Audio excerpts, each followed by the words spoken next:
Masih miskin aja kamu, Mas. Beruntung banget aku udah cerai sama kamu. Kalau enggak, jadi miskin terus aku.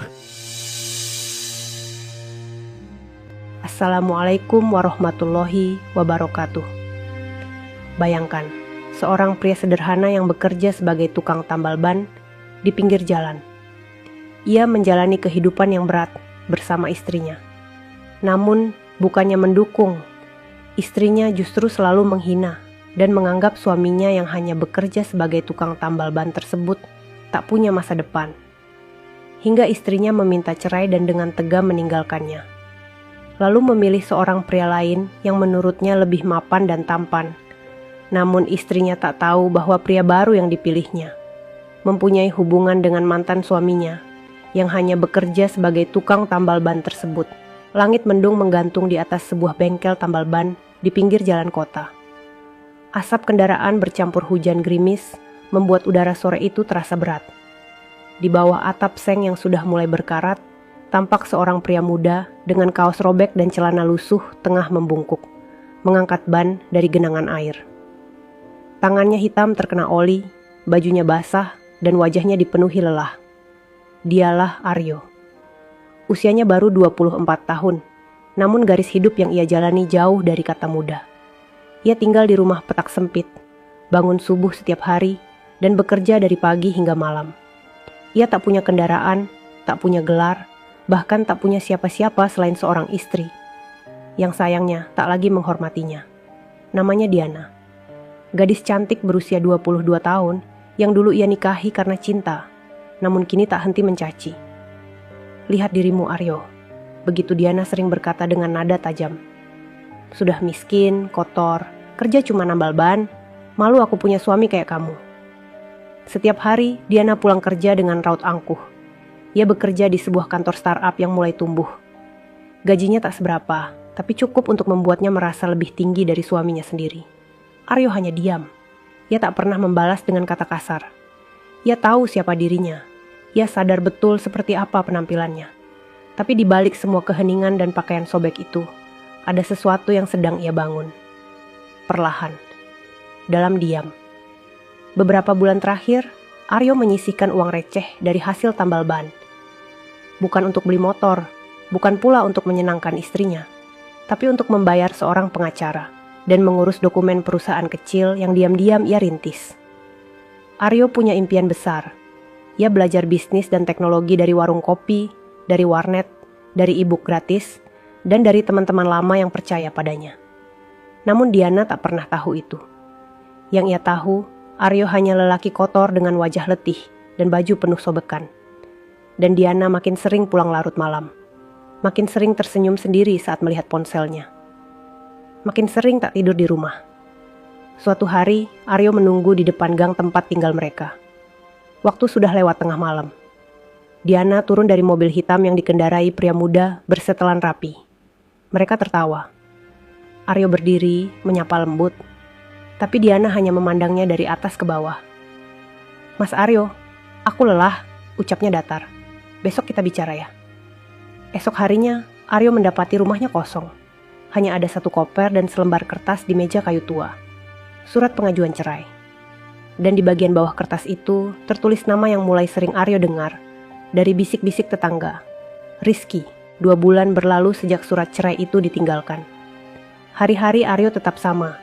Membuka bengkel dari pagi, menambal ban, memperbaiki velg rusak, atau sekadar menyapu jalanan depan bengkelnya yang becek.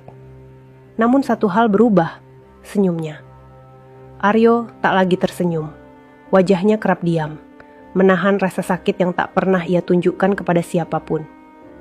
Di dalam hatinya masih ada luka yang belum kering. Bukan karena Diana meninggalkannya, tapi karena cara Diana melakukannya, dengan penghinaan dan kebanggaan yang tidak manusiawi. Suatu sore yang gerimis, suara mesin mobil hitam berhenti di depan bengkelnya. Mobil itu tampak baru dan mengilap, kontras dengan dinding bengkel Aryo yang berlumut dan bau oli. Pintu mobil terbuka. Turunlah seorang wanita dengan setelan jas hitam dan sepatu hak tinggi, diikuti seorang pria dengan kemeja putih dan dasi rapi. Mereka tampak sangat cocok, serasi dan mewah. Aryo masih dalam posisi jongkok, sedang memasang ban pada motor pelanggan. Tapi detik itu, tangannya seolah kaku. Ia tahu suara langkah itu. Ia mengenal aroma parfum itu. Ia tahu senyum miring itu. Diana. Dan di sampingnya berdiri Rizky. Aryo, seru Diana sambil tertawa kecil. Masih hidup ya? Masih betah main lumpur dan oli? Aryo berdiri perlahan, menyeka tangannya dengan kain lap dekil. Wajahnya tetap tenang, tapi matanya sedikit berkaca-kaca. Rizky maju beberapa langkah, menyandarkan tangan di mobilnya sambil tersenyum meremehkan. Gimana rasanya ditinggal sama istri sendiri, karena gak bisa ngasih kehidupan layak bro? Pelanggan di sekitar mulai memperhatikan. Beberapa pengendara melambatkan motor mereka, mendengar suara Diana yang sengaja meninggikan nada. Aku kesini bukan buat marah-marah kok, lanjut Diana sambil melipat tangan di dada. Aku cuma mau kasih tahu secara langsung, kalau aku dan Rizky akan menikah. Ya, mungkin kamu butuh motivasi biar bisa move on. Aryo menatap keduanya. Hening, wajahnya penuh luka, tapi ia tetap diam. Ia hanya mengangguk pelan, lalu kembali jongkok dan meneruskan pekerjaannya. Namun Rizky melangkah lebih jauh. Ia mengambil selembar brosur undangan dan meletakkannya di bangku kayu bengkel Aryo. Nanti jangan lupa datang ya, kalau nggak malu berdiri di antara orang-orang yang wangi. Diana tertawa puas. Atau kamu minta kerja aja ya di tempat Rizky? Siapa tahu bisa naik kelas dikit. Aryo menahan napas. Ia menggenggam erat kunci Inggris di tangannya, tapi tak melawan. Dalam diamnya ada amarah. Tapi bukan amarah untuk balas dendam. Aryo tahu waktunya belum tiba. Tapi ia juga tahu hari itu akan datang. Hari di mana semua tawa itu akan membeku. Sejak hari penghinaan itu, Aryo bekerja tanpa suara. Ia mulai jarang berbicara, bahkan dengan pelanggan tetapnya. Namun di balik diamnya, ada bara yang menyala. Setiap malam, saat jalanan sepi, Aryo duduk di lantai bengkelnya yang dingin, membuka laptop tua yang layarnya retak, dan menatap angka-angka perkembangan startup miliknya. Aryo bukan hanya tukang tambal ban, ia adalah pendiri dari sebuah perusahaan digital bidang pengelolaan data logistik, yang sudah 1 tahun lebih berjalan diam-diam. Selama ini, Aryo memang sengaja menyamarkan identitasnya, menyerahkan semua pengelolaan kepada Ferdi, temannya sejak SMA yang ia percaya sepenuhnya. Ferdi adalah satu-satunya orang yang tahu siapa Aryo sebenarnya. Ialah yang mengurus dokumen hukum, komunikasi dengan investor, hingga mengarahkan tim pengembang sistem. Aryo ingin tetap berada di balik layar. Bukan karena takut, tapi karena ingin melihat siapa yang benar-benar menghargainya tanpa harus tahu siapa dia sebenarnya. Dan siapa sangka, Diana, mantan istrinya, kini bekerja di perusahaan itu. Ya, perusahaan yang didirikan Aryo, dengan nama dan struktur kepemilikan yang sengaja tidak mencantumkan namanya di dokumen publik. Bahkan Rizky, pria yang mencuri istrinya, juga bekerja di sana sebagai kepala bagian pemasaran. Mereka berdua sering menjadi bahan gunjingan. Bukan karena prestasi, tapi karena gaya hidup dan kesombongan mereka. Diana dikenal suka memerintah seenaknya, bersikap seolah-olah ia pewaris perusahaan. Sementara Rizky sering terlambat, menyalahkan tim lain, dan mencuri ide bawahan. Suatu malam, Ferdi mengirimkan pesan kepada Aryo. Bro, kamu harus datang. Ini waktunya. Aryo hanya membalas singkat. Besok pagi. Esoknya, langit mendung kembali menaungi kota. Sama seperti setahun yang lalu, saat Diana meninggalkannya. Aryo datang ke kantor pusat perusahaan. Ia masih mengenakan pakaian tambal bannya yang sobek dan bau oli, sepatu kets tua, rambut acak-acakan. Ia masuk ke lobi gedung mewah itu tanpa ragu. Semua mata memandang sinis. Ada apa nih, tukang tambal ban masuk-masuk ke kantor? Bisik salah satu resepsionis. Aryo hanya tersenyum tipis dan melangkah masuk. Ia tahu betul setiap sudut bangunan ini. Bahkan lantai marmer yang diinjak orang-orang congkak itu, dulu ia yang pertama menyetujui desainnya. Sampai akhirnya langkah Aryo berhenti di lobi utama. Di sanalah Diana dan Rizky sedang berdiri.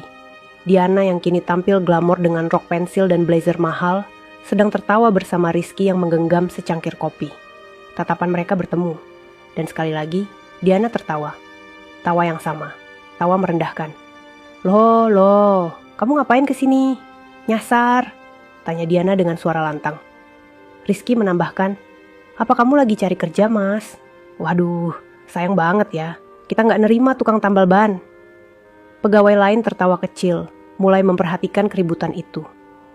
Beberapa bahkan mulai merekam dengan ponsel mereka. Aryo hanya berdiri diam. Wajahnya tetap tenang, tak bergeming sedikit pun. Tapi saat itu, dari balik lorong kaca kantor, muncullah seorang pria berjas hitam berjalan cepat ke arah mereka. Ferdi.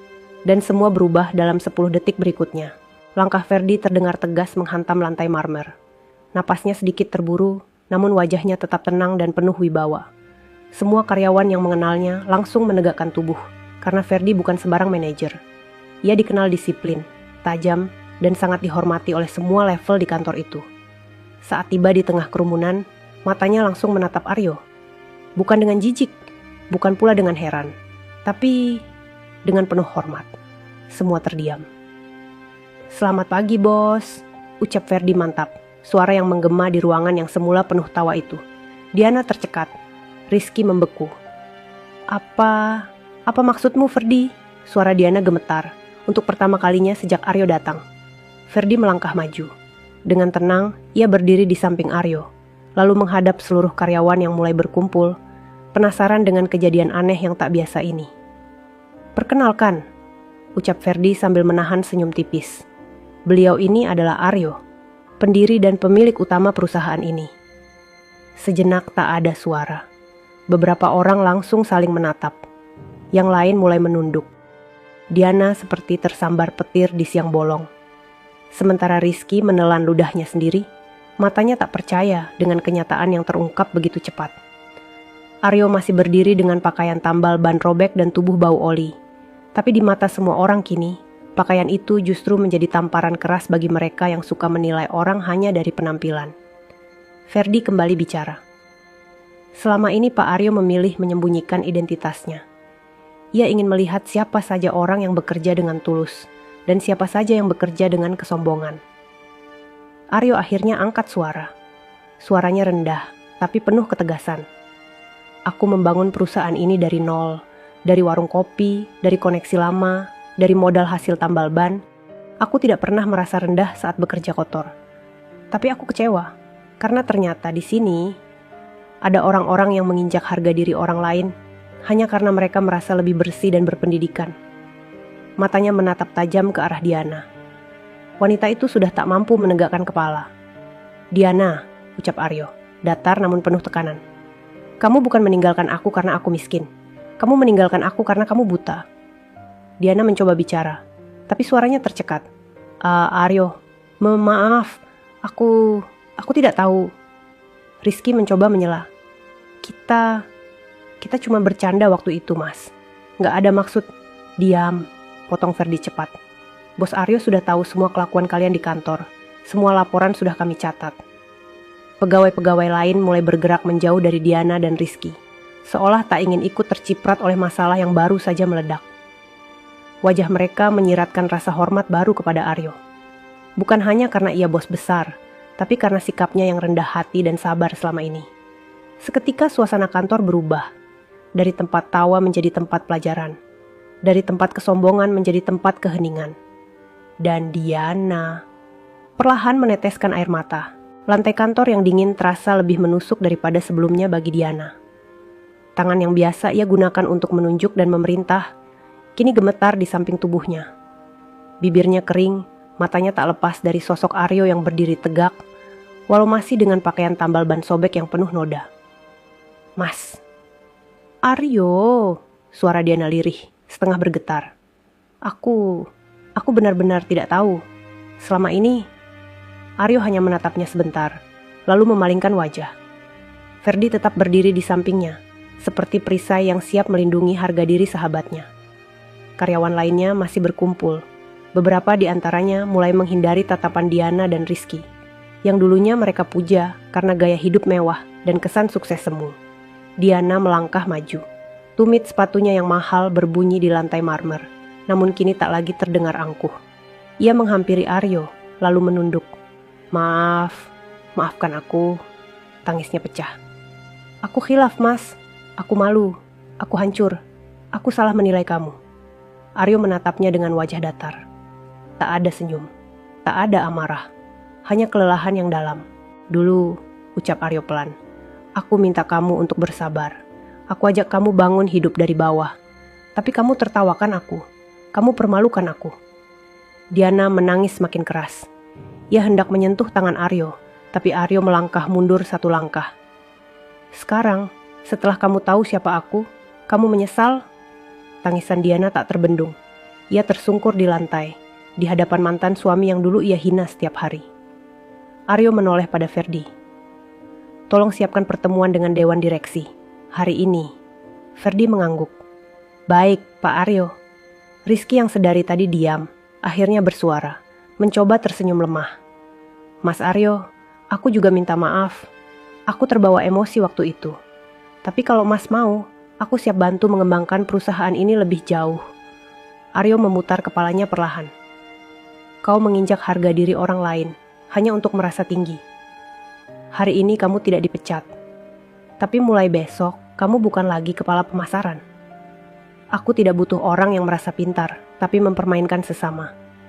Wajah Rizky memucat. Ia mencoba menahan diri untuk tak bersuara, tapi tangannya mengepal di balik punggung. Aryo kembali menatap seluruh karyawan yang menyaksikan semua. Jangan pernah nilai orang dari bajunya. Jangan pernah tertawa saat orang lain jatuh, karena kamu tak tahu apa yang sedang Allah rencanakan untuknya. Beberapa pegawai mengangguk pelan, tak sedikit yang menunduk, merasa malu karena pernah ikut tertawa saat Aryo dihina. Diana masih terduduk di lantai, menggenggam brosur undangan pernikahannya dengan Rizky yang kini basah oleh air mata dan debu sepatu. Aryo, aku mohon berikan aku 1 kesempatan lagi. Namun Aryo hanya memandangnya dengan tatapan yang tak lagi bisa disentuh. Tatapan yang sudah benar-benar mati untuk perempuan yang dulu ia cintai sepenuh hati. Diana masih terduduk di lantai marmer itu. Tubuhnya gemetar, wajahnya tak lagi bercahaya seperti dulu. Tangisnya mengalir begitu saja, tak peduli lagi pada tatapan orang-orang di sekitarnya. Brosur undangan pernikahannya dengan Rizky kini kusut di tangannya, basah oleh air mata dan keringat penyesalan. Aryo melangkah pergi tanpa menoleh. Setiap langkahnya terasa berat, bukan karena tubuhnya lelah, tapi karena kenangan yang berputar di pikirannya. Ia ingat malam-malam di mana ia menahan lapar demi Diana. Ingat saat ia mengantar Diana berangkat kerja, meski hujan turun deras, dan motornya mogok di tengah jalan. Semua itu kini tak berarti lagi. Ferdi mengikuti di belakangnya, tak banyak bicara. Ia tahu, ada luka yang tidak akan pernah bisa disembuhkan dengan permintaan maaf. Setibanya di lantai atas kantor, ruang direksi telah siap. Aryo mengganti pakaiannya menjadi kemeja putih bersih dan celana bahan gelap yang disiapkan Ferdi. Tubuhnya masih menyimpan aroma tambal ban, tapi sorot matanya sudah berbeda. Ia duduk di kursi utama, memimpin rapat dengan ketenangan luar biasa. Setiap kata yang keluar dari mulutnya begitu tegas, jelas, dan tak terbantahkan. Para direktur yang sebelumnya hanya mengenal nama Ferdi sebagai pemimpin harian, kini memahami siapa sebenarnya otak di balik kesuksesan perusahaan itu. Sementara itu di lantai bawah, Diana duduk sendiri di ruang istirahat wanita. Air matanya belum berhenti. Beberapa rekan kerja datang menghampiri, namun tak satu pun tahu harus berkata apa. Rizky pun kini hanya duduk membisu di mejanya. Ia memandangi monitor kosong, jari-jarinya tak mampu menekan keyboard. Semua rasa percaya diri yang dulu menyelimutinya telah hilang. Ia mencoba menyalakan rokok, tapi tangannya gemetar. Ia sadar, hari itu bukan hanya tentang kehilangan jabatan, tapi juga kehilangan wajah, harga diri, dan mungkin segalanya. Sore harinya, saat kantor mulai sepi, Diana memberanikan diri naik ke lantai atas. Ia berdiri di depan pintu kaca ruang direktur, menatap dari kejauhan. Di dalam ruangan, Aryo tampak sedang tertawa kecil bersama Ferdi dan beberapa direksi lain. Wajahnya terlihat tenang, berwibawa, dan penuh rasa percaya diri. Ia bukan lagi Aryo yang dulu. Bukan lagi pria yang rela dicaci karena cinta. Bukan lagi laki-laki yang membungkuk memunguti baut di jalanan basah. Diana mengangkat tangannya, berniat mengetuk pintu. Tapi kemudian ia menurunkannya kembali. Ada rasa malu yang begitu tebal di dadanya. Ia tahu pintu itu mungkin akan terbuka, Tapi hatinya Aryo tidak. Dan untuk pertama kalinya, Diana benar-benar merasa kehilangan. Malam itu hujan turun deras, membasahi halaman kantor yang mulai sepi dari deru langkah pegawai. Lampu-lampu jalan memantulkan cahaya ke permukaan aspal, menambah suasana sendu yang membekas di pelataran parkir. Diana duduk sendiri di dalam mobilnya. Tangannya menggenggam erat setir, namun matanya kosong. Ia tak langsung pulang. Ia terlalu sibuk menahan rasa sesak yang menumpuk di dada. Bayangan Aryo terus muncul di kepalanya. Dulu hanya pria kotor tambal ban yang setiap malam ia bentak, tapi kini menjadi sosok paling berpengaruh di kantor yang dulu ia banggakan. Rizky masuk ke mobil beberapa menit kemudian. Ia melempar jasnya ke kursi belakang dan langsung menyandarkan tubuh. Diana, ini semua bisa kita benahi. Kita cuma salah langkah sedikit. Diana menoleh perlahan. Kamu nggak lihat siapa Aryo sekarang? Lihat, balas Rizky cepat. Tapi itu nggak berarti kita kalah. Kita masih bisa jadi bagian dari ini semua kalau kita main cerdas. Diana menatap tajam. Kamu nggak ngerti ya? Ini bukan soal kalah atau menang. Ini soal harga diri. Kita sudah meremukkan hatinya. Kita sudah menertawakannya di depan umum. Kita mempermalukannya waktu dia sedang tidak punya apa-apa. Rizky mendengus. Jadi kamu nyesel? Hening sejenak. Diana mengangguk pelan. Aku bukan cuma nyesel, aku malu, aku hancur. Sementara itu di sisi lain kota, Aryo pulang ke rumah kontrakan kecil yang masih ia tinggali. Ia belum pindah ke rumah mewah, belum membeli mobil, belum mengganti gaya hidup. Aryo belum mau. Baginya, hidup sederhana bukan soal kemampuan, tapi soal pilihan. Ia ingin tetap dekat dengan tanah, supaya ia tidak lupa bagaimana rasanya dipijak oleh orang lain. Saat ia menyalakan kompor untuk merebus air, ponselnya berbunyi. Sebuah pesan masuk dari nomor yang sangat ia kenal. Mas, boleh aku ketemu? Aku mau bicara. Sekali saja, maaf. Diana Aryo membaca pesan itu lama. Matanya menatap layar, tapi pikirannya mengembara jauh. Ia ingat saat Diana melempar piring karena lauknya tidak enak. Ia ingat malam di mana Diana pulang larut sambil mabuk ringan karena acara kantor. Ia ingat betapa kerap ia tidur di lantai karena Diana marah dan mengunci kamar. Tapi ia juga ingat senyuman Diana saat pertama kali ia lamar dengan uang seadanya. Ia ingat tangis bahagianya saat menikah di pelaminan sederhana. Tangannya mengetik balasan, tapi terhenti. Ia kemudian mematikan ponsel. Tidak membalas, tidak menghapus, hanya diam. Karena terkadang, diam adalah cara paling menyakitkan untuk menunjukkan bahwa hati itu pernah mencintai, tapi kini sudah mati. Hari-hari berikutnya di kantor terasa canggung bagi semua orang, terutama bagi Diana dan Rizky. Mereka tak lagi menjadi pusat perhatian karena gaya hidup atau kemesraan yang dipamerkan. Kini, setiap langkah mereka seperti diawasi. Bisik-bisik kecil terdengar di lorong, di ruang makan, bahkan di lift. Diana mulai datang lebih pagi dan pulang lebih lambat. Ia berusaha bekerja sungguh-sungguh, mencoba memperbaiki citra yang sudah terlanjur rusak. Namun bayang-bayang masa lalu terus menghantui. Tak sedikit yang masih menghindarinya, takut dikaitkan dengan kesombongan dan penghinaan yang dulu sering ia lontarkan terhadap mantan suaminya sendiri. Rizky jauh lebih sensitif. Setelah dicopot dari jabatannya, ia ditempatkan di divisi administrasi, jauh dari posisi strategis yang dulu membuatnya merasa berkuasa. Setiap hari, ia hanya mengurus laporan, dokumen, dan rekap data. Kursi besar dan ruangan pribadi yang dulu ia miliki, kini digantikan dengan meja terbuka di ujung ruangan. Suatu sore, Aryo duduk di ruang direksi bersama Ferdi dan 2 investor besar dari luar negeri. Pertemuan itu berjalan lancar, penuh pujian untuk sistem kerja dan pertumbuhan perusahaan yang cepat. Saat semua sudah selesai, Ferdi memberi isyarat bahwa ada satu hal yang perlu dibahas secara pribadi. 2 minggu lagi, kita akan umumkan transisi kepemimpinan terbuka, ucap Ferdi. Nama kamu akan disorot ke publik. Semua akan tahu siapa pendiri dan otak di balik perusahaan ini. Aryo mengangguk pelan. Aku siap. Ferdi menatapnya serius. Kamu juga harus siap menerima dampaknya. Diana akan tahu semuanya. Bukan hanya soal posisi, tapi juga saham, pengaruh, dan kekuatanmu yang sebenarnya. Aryo menarik napas panjang. Aku tidak ingin balas dendam, tapi aku ingin semua orang belajar, terutama dia. dan momen itu benar-benar datang. Minggu berikutnya, seluruh pegawai dikumpulkan di aula besar kantor. Layar lebar dipasang, mikrofon disiapkan. Ferdi membuka acara dengan kalimat formal, sebelum akhirnya memperkenalkan Aryo di depan semua karyawan, secara resmi sebagai pendiri dan pemilik mayoritas saham perusahaan. Tepuk tangan terdengar. Beberapa pegawai terlihat tercengang. Sebagian besar justru merasa kagum karena selama ini Aryo begitu rendah hati. Namun di tengah kerumunan, Diana hanya bisa berdiri kaku, wajahnya pucat, matanya tak berkedip. Sementara Rizky menunduk, tak berani menatap ke depan. Kepalan tangannya gemetar.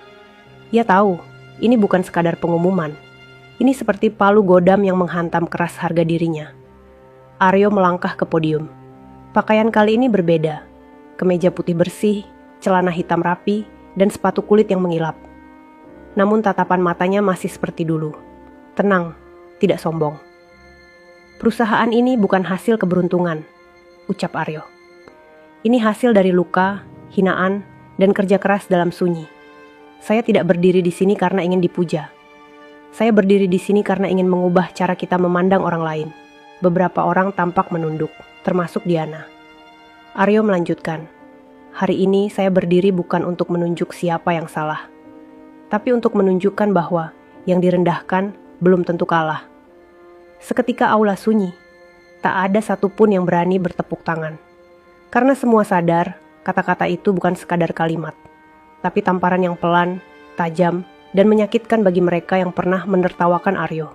Usai acara pengumuman besar itu, kantor seperti berubah wajah. Semua orang mulai menilai ulang sikap dan kata-kata mereka. Rasa kagum terhadap Aryo menjalar ke setiap ruangan. Banyak pegawai datang kepadanya hanya untuk sekadar memberi selamat atau sekadar menatap dari jauh dengan hormat yang tulus. Namun satu ruangan tetap senyap. Ruang kerja tempat Diana duduk sendirian, menatap kosong ke layar monitor.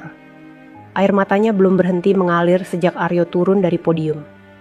Di atas meja kerjanya, brosur undangan pernikahannya dengan Rizky yang dulu ia banggakan, kini hanya menjadi lipatan usang yang sering ia buka dan tatap dalam diam.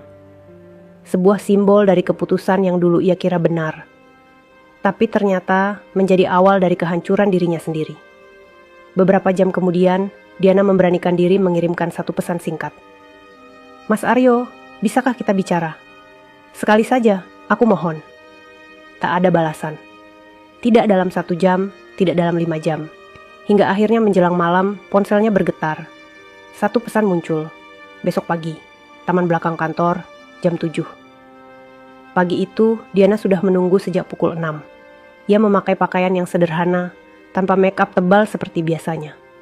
Wajahnya pucat, rambutnya terikat rapi. Tak ada sisa keangkuhan seperti dulu. Ia duduk di bangku kayu taman yang basah oleh embun. Aryo datang tepat waktu. Ia mengenakan setelan hitam sederhana. Wajahnya tenang, namun tatapannya tajam. Diana berdiri dan menunduk dalam. Mas, aku tahu aku tidak layak minta apa-apa. Tapi aku mau jujur. Aku menyesal, sungguh. Aryo duduk perlahan, tidak menjawab. Hanya menatap ke depan. Aku salah karena memilih harta daripada ketulusanmu. Aku salah menertawakanmu saat kamu sedang jatuh. Aku salah karena menganggap cinta itu bisa ditukar dengan kenyamanan. Tangis Diana pecah lagi. Aku mohon mas, kalaupun tidak bisa kembali, biarkan aku tetap dekat. Biar aku menebus semuanya, sedikit demi sedikit. Lama Aryo terdiam. Hanya terdengar suara daun bergesekan dengan angin pagi. Lalu ia bicara. Diana, kamu tahu, aku gak pernah benci kamu. Diana mengangkat wajahnya, berharap. Tapi aku sudah gak punya rasa itu lagi. Kalimat itu lebih menyakitkan dari tamparan. Aku berdiri sekarang bukan karena aku ingin kamu kembali, tapi karena aku ingin kamu tahu apa yang kamu injak-injak. Suatu hari bisa berdiri lebih tinggi dari yang kamu sangka. Diana jatuh terduduk, matanya kosong, napasnya terputus-putus. Aryo bangkit, menatapnya terakhir kali. Jagalah dirimu baik-baik. Jangan sakiti orang lain lagi hanya karena kamu merasa lebih tinggi. Lalu ia pergi. Langkahnya menjauh, pelan, tapi tak pernah berbalik. 3 bulan telah berlalu sejak pertemuan pagi di taman belakang kantor itu. Dan sejak hari itu, Aryo tak pernah lagi berbicara dengan Diana. Tak ada pesan yang dibalas, tak ada sapaan yang dijawab. Ia kembali sibuk membangun perusahaannya, memperluas cabang, dan memberdayakan lebih banyak orang dari kalangan kecil seperti dirinya dulu. Nama Aryo mulai muncul di banyak media, bukan karena gaya hidup mewah atau pamer kekayaan, tapi karena visi sosialnya. Membangun teknologi dari pinggir jalan, dari tambal ban ke ruang rapat internasional. Ia menjadi inspirasi bagi banyak anak muda yang merasa kecil, merasa tak punya tempat di dunia yang penuh pencitraan. Sementara itu, kehidupan Diana dan Rizky memburuk. Bukan karena kemiskinan, tapi karena kehilangan rasa percaya diri dan harga diri. Mereka tetap bekerja, namun tidak lagi dihormati. Kata-kata mereka tak lagi digubris. Bahkan tugas-tugas kecil pun sering dialihkan ke rekan lain, karena nama mereka kini identik dengan kesombongan dan pengkhianatan. Rizky tak tahan. Ia mengajukan resign 1 bulan setelah penurunan jabatan. Ia pergi tanpa pamit, membawa sisa rasa malu yang tak lagi bisa ia sembunyikan. Diana bertahan, bukan karena kuat, tapi karena ia tak tahu harus kemana. Ia bekerja dalam diam, tidak lagi pamer apapun, tidak banyak bicara. Setiap hari melihat nama Aryo di sudut layar laporan keuangan, hatinya seperti ditusuk. Suatu hari, kantor mengadakan acara penghargaan untuk para pegawai yang punya kontribusi besar. Diana hadir, duduk paling belakang. Ia tidak berharap apapun, tapi tak bisa menolak undangan resmi perusahaan. Saat Aryo naik ke panggung dan menerima penghargaan khusus dari mitra asing karena pencapaian internasional, semua orang berdiri memberi tepuk tangan. Kecuali Diana. Bukan karena tidak mau, tapi karena kedua kakinya lemas. Aryo menerima penghargaan itu dengan senyuman tenang. Di akhir sambutannya, ia hanya berkata 1 kalimat pendek. Saya bukan siapa-siapa tanpa semua luka yang dulu pernah saya telan. Tepuk tangan kembali bergemuruh. Dan di ujung aula, air mata Diana jatuh diam-diam. Bukan karena kehilangan harta, tapi karena kehilangan lelaki yang pernah mencintainya dengan tulus. Lelaki yang dulu ia hina, tapi ternyata adalah cahaya yang tak pernah ia pahami. Aryo berjalan keluar dari aula usai acara. Di pelataran, seorang gadis muda menghampirinya sambil tersenyum ramah. Gadis itu adalah sekretaris barunya, seseorang yang selalu memperlakukannya dengan hormat tanpa tahu masa lalunya. Pak Aryo, mobil sudah disiapkan. Aryo mengangguk, lalu menatap langit sore yang mulai jingga. Ia tak lagi hidup dalam bayang-bayang masa lalu. Ia tak lagi menyimpan dendam, tapi ia tidak lupa. Ia hanya memilih untuk tidak menoleh ke belakang. Dan di balik langkah-langkahnya yang tenang, ada pelajaran besar yang tertanam kuat, bahwa kesabaran, kerja keras, dan keikhlasan akan menemukan jalannya sendiri. Bahkan jika harus dimulai dari tambal ban di pinggir jalan. Tamat.